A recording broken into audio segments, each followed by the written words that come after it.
संगवारी हो राम राम, जय जोहार, जय छत्तीसगढ़। मोर नाम शेखर है। मैं नॉलेज हब कोचिंग संचालित करता हूँ रायगढ़ छत्तीसगढ़ में, आपके अपन प्रदेश छत्तीसगढ़ में। संगवारी हो, आज के जो वीडियो है ये फ्लैशबैक क्रम के चौथा वीडियो है। बहुत महत्वपूर्ण वीडियो है। ये वीडियो में हम जाने के प्रयास करबो साल 2020 कौन कौन महान विभूति ला हमन ले छीन लिस, या यूं कहना चाहिए कि वो खालीपन जो छत्तीसगढ़ बा छोड़ करके चले गिन हैं, हमन वो व्यक्ति मन के सूची देखने वाला है। हमन 2020 में निधन हुए व्यक्तियों के बारे में जाने वाला है। वीडियो में हिंदी में रही वीडियो और पूरा का पूरा लिस्ट आप ला एकरा मिल जाही। आप ला कोई और अतिरिक्त प्रयास करे के, कोई मैगजीन पत्रिका कुछ खरीदे की जरूरत नहीं है। बस इला ध्यान से सुना, नोट करे के मन है नोट करा, और नहीं तो हेडफोन लगा के सुना, आप ला याद हो जाही। और ध्यान रहे इला 2-3 बार सुना। हाँ, एक निवेदन आऊ है, लाइक करिया काबर की मोर पहल जो है मोल चाहत हो कि भाई अगर आप तक पहुंचा थे तो ओकर फीडबैक मोला मिले, और वो फीडबैक आप मन के लाइक होही और शेयर करिए अपन दोस्त मन संग, अपन संगी मन संग, तब होता आभार होई।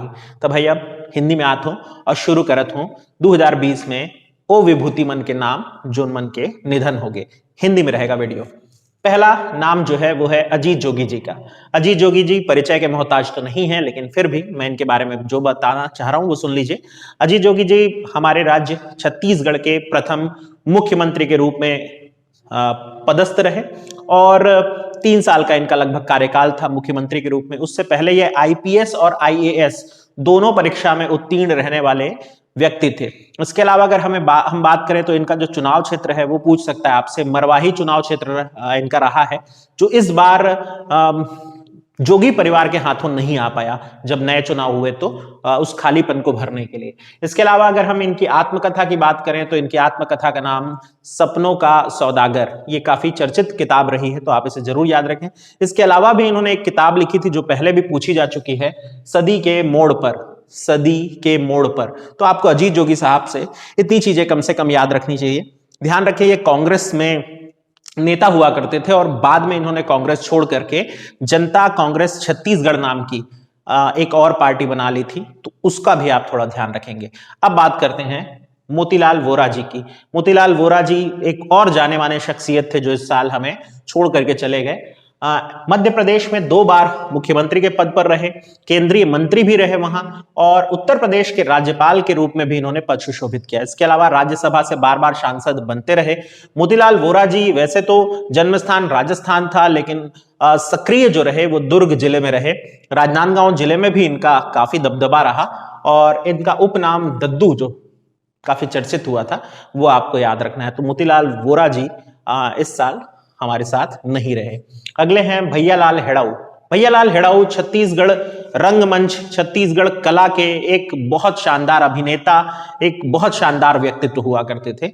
भैयालाल हेड़ाऊ जी के बारे में जो आपको पॉइंट याद रखना है वो ये है कि इन्होंने एक बॉलीवुड फिल्म थी सदगति, सदगति सत्यजीत रे ने डायरेक्ट की थी। और अगर आप सत्यजीत रे साहब को नहीं जानते तो मैं बता दूं, वो व्यक्ति जिनको Oscar life time achievement award मिला था, वो व्यक्ति हैं जिनको ऑस्कर खुद उनके घर आकर के दिया गया था, वो व्यक्ति सत्यजीत रे। और उनकी फिल्म थी सदगति, जिसकी शूटिंग रायपुर दुर्ग के कुछ हिस्सों में हुई थी, उसमें इन्होंने अभिनय किया था। इसके अलावा ये रंगमंच के अभिनेता तो थे, गायक भी थे और रेडियो अनाउंसर भी रहे। उनका निधन हो गया, तो आपको याद रखना है। अगले हैं राजा महेंद्र बहादुर। राजा महेंद्र बहादुर सिंह छत्तीसगढ़ विधानसभा के प्रोटेम स्पीकर के रूप में पदस्थ रहे थे। प्रोटेम स्पीकर क्या होता है? जब नई विधानसभा का गठन होता है या नई लोकसभा का गठन होता है, तो नई विधानसभा या लोकसभा के सदस्यों को शपथ दिलाने का काम जो करते हैं उन्हें प्रोटेम स्पीकर कहा जाता है। ये उस पद पर थे। मध्य प्रदेश अविभाजित जब थे हम उसका हिस्सा थे, तब वहां से भी लगातार ये विधायक चुने जाते रहे। 7 बार के विधायक रहे, राज्यसभा के सांसद भी रहे, और सरायपाली क्षेत्र के महाराज भी रहे हैं। तो सरायपाली रियासत के महाराज राजा महेंद्र बहादुर सिंह को आपको याद रखना चाहिए। फिर बात करेंगे राम सिंह ठाकुर जी की। राम सिंह ठाकुर जी अगेन एक बहुत जाने माने साहित्यकार रहे, बस्तर अंचल से थे। बस्तर का तुलसीदास इन्हें कहा जाता था। इन्होंने हल्बी में अपनी रचनाएं रची थी और उनमें से खास अगर मैं बताऊं तो रामचरितमानस और गीता जैसे ग्रंथ का हल्बी में अनुवाद जो है वो किया था राम सिंह ठाकुर जी ने, तो आपको याद रखने चाहिए। इसके बाद है तुषार कांति घोष।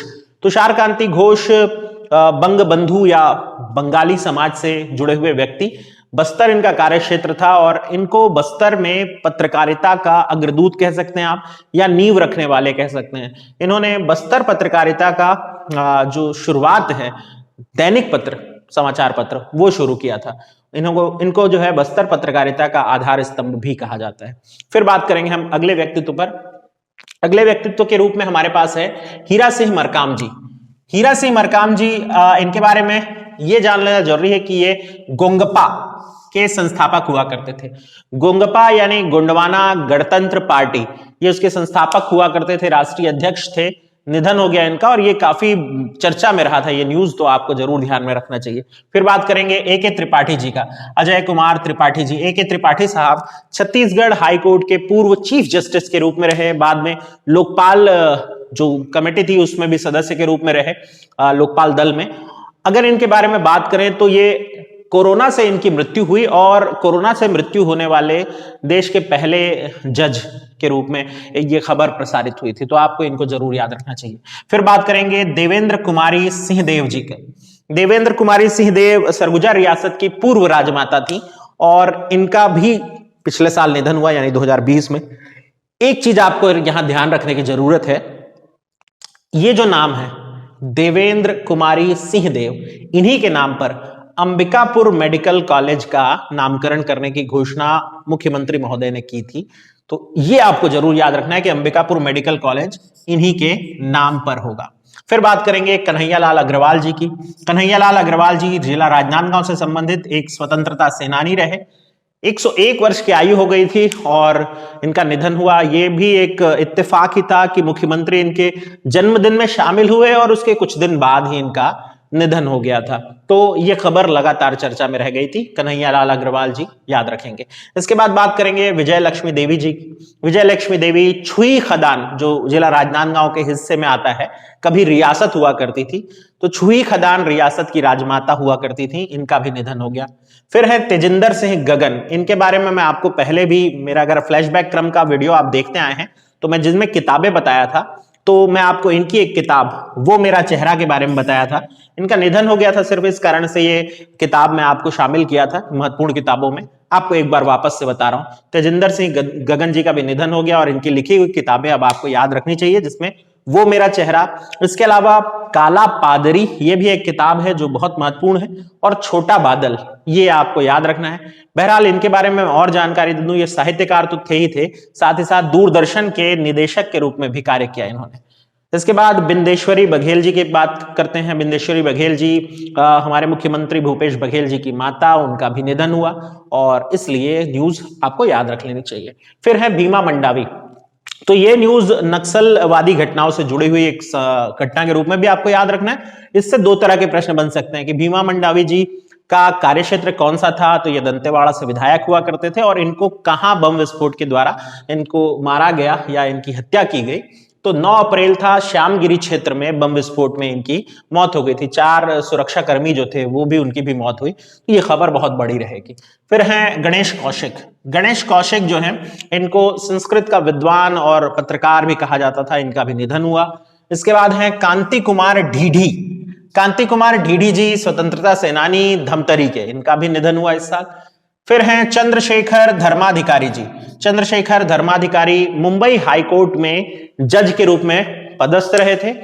इनका संबंध चूंकि रायपुर से रहा है, इसलिए हम इस विभूति को पढ़ रहे हैं यहां पर। फिर है बंशीलाल महतो जी, पूर्व सांसद, जिला कोरबा से। इसके बाद दिनेश सिंह ठाकुर, शहीद का दर्जा प्राप्त रहेगा इन्हें, बालोद जिला से थे, सेना में जवान हुआ करते थे। जम्मू कश्मीर में इनका जो है देहावसान हुआ, इनकी मृत्यु हुई, शहीद का दर्जा इन्हें मिला हुआ है। इसके अलावा गणेश राम कुंजाम जी की मृत्यु भी काफी चर्चा में रही थी और इस न्यूज को आप थोड़ा, मेरे हिसाब से आपको ये याद रखना ही चाहिए। गणेश राम कुंजाम जी की शहादत आपको याद रखनी ही चाहिए। क्यों? गिधाली ग्राम के थे ये, क्योंकि इससे और भी प्रश्न बनेगा। हम स्वार्थी लोग हैं, हम प्रश्न ढूंढ रहे होते हैं, लेकिन इनकी शहादत को सम्मान देते हुए उसे याद भी रखते हैं। तो गिधाली ग्राम से थे, ये क्वेश्चन पूछ सकता है, या फिर कुरुटोला ग्राम पंचायत ये प्रश्न पूछ सकता है, या चार आमा विकास खंड जो कांकेर जिला में है ये भी पूछ सकता है। हो सकता है आपको जिला के नाम से पूछे तो कांकेर, हो सकता है आपको विकास खंड पूछे चार आमा, हो सकता है आपको ग्राम पंचायत पूछे कुरुटोला, हो सकता है आपको उनके गांव का नाम पूछे गिधाली गांव। तो ये यहां से संबंधित थे। हुआ ये कि चीन और भारत के सेना के बीच जो संघर्ष हुआ था गलवान घाटी क्षेत्र, और ये तो काफी चर्चा में रही थी, और कोरोना के साथ साथ अगर हम किसी खबर को बार बार देख रहे थे या उसके कारण टेंस थे तो वो गलवान घाटी क्षेत्र ही था। वहां भारतीयों और चीनी सैनिकों के बीच हुए एक संघर्ष में इनकी मौत हो गई, इनकी शहादत हो गई।